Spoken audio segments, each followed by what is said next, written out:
Welcome back to episode 4 of the Glow and Grow podcast series. I hope you guys are enjoying content that I've been putting out for you guys. I feel like the last 2 episodes, I was a little low energy, so I'm going to try to put a little more energy into this episode. I'm excited to talk about this topic because it's something that I feel like I've recently been going through because I recently lost my job and have been in this like weird transitional funk where I'm spending most of my time studying to complete my advanced exam for Pilates.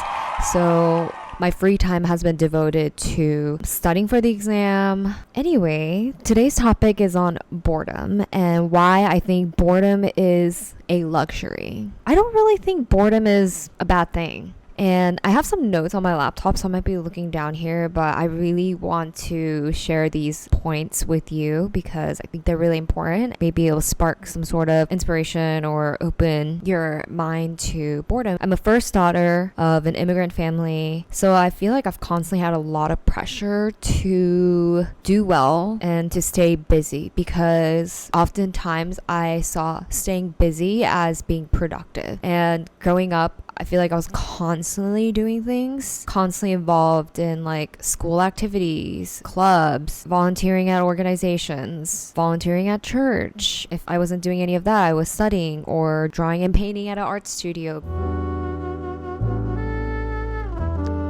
So like I mentioned, I grew up associating boredom as like a very negative thing, and living in a city like New York where it seems like everyone is constantly busy, everyone seems to just always have plans. There were times, like few weekends, where I just was so busy during the week that I didn't end up planning anything for the weekend, and it made me feel a little bit of FOMO to a small extent. When I knew that I was going to experience this sort of boredom, I felt a little anxious that I wasn't being productive with the free weekend that I had. As I'm getting older and maturing and reflecting, I realized that it's not a negative thing, rather a more positive thing, because it really indicates to an extent a sign of freedom, because boredom indicates that you have the luxury of free time, and that is a privilege that not everyone has. And it also indicates that most likely most of your basic needs are met. My second point is that boredom sparks creativity. Long story short, I was a radio host in Korea. I have always wanted to work in the broadcasting entertainment industry in Korea, and I had to attend an event that was happening in Seoul called Space Out Competition, and it's literally what it means. People go there to space out, and the winner of this competition is the person that has spaced out the longest. Don't ask me how they judge, because honestly I could not tell from someone that's like spaced out and is sleeping with their eyes open. I was co-hosting a radio show, and the person that I was hosting it with decided to enter the competition, and I was kind of the reporter, and he surprisingly won. I don't know how, but he did. And that got me looking into why do they even have this competition in the first place, and why do we even need this? Essentially, it was promoting the benefits of spacing out, and in Korean it translates to boredem. They were saying that Korean culture, especially Seoul, everyone is like similar to New York, hustling in a very busy city and constantly doing things, and it leads to things like burnout, which is something that I would like to also talk about. Burnout isn't a bad thing, but it also isn't a good thing, right? Because it's indicating that you're exhausted, probably overworked, and not really taking care of yourself. And these 3 things can be taken care of when you experience boredom. And boredom is also a great opportunity for you to, when you have boredom, not only are you taking care of yourself,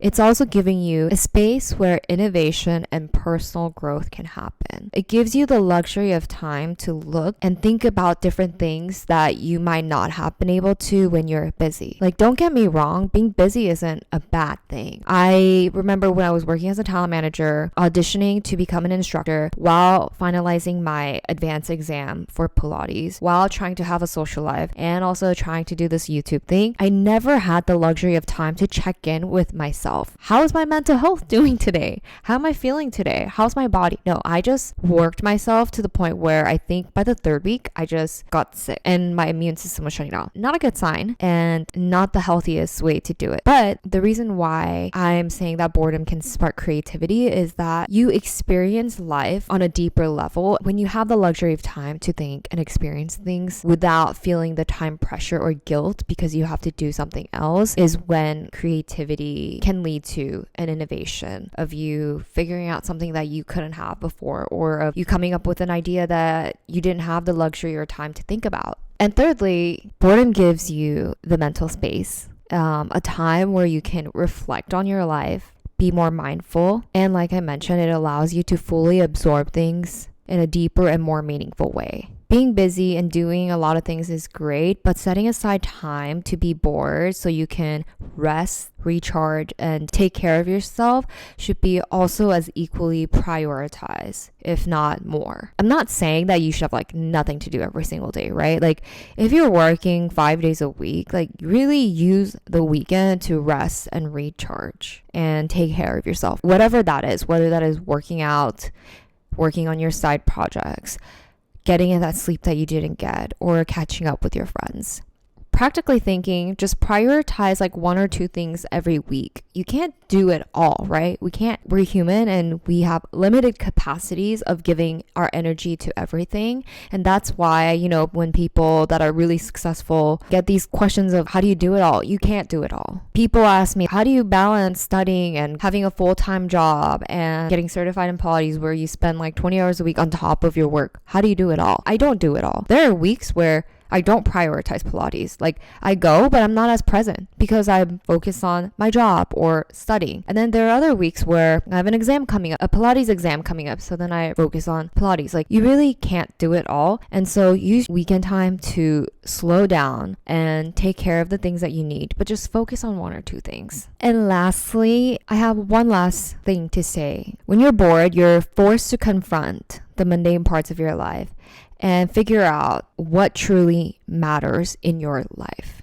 It gives us the time and space to reflect on what is truly meaningful to you. And you can use this time to maybe asking yourself questions like, is this the right role for me? How is working at this company going to benefit me? Are these the right type of friends that I want to be involve myself with? Do I feel like I'm not pushing myself outside of work? Boredom gives us the space to think about the different parts of your life and figure out what is important to you. So I hope that if you get the luxury to experience boredom, even if it's 1 day out of the week, you use it wisely to take care of yourself and to embrace this time and not feel guilty about feeling bored.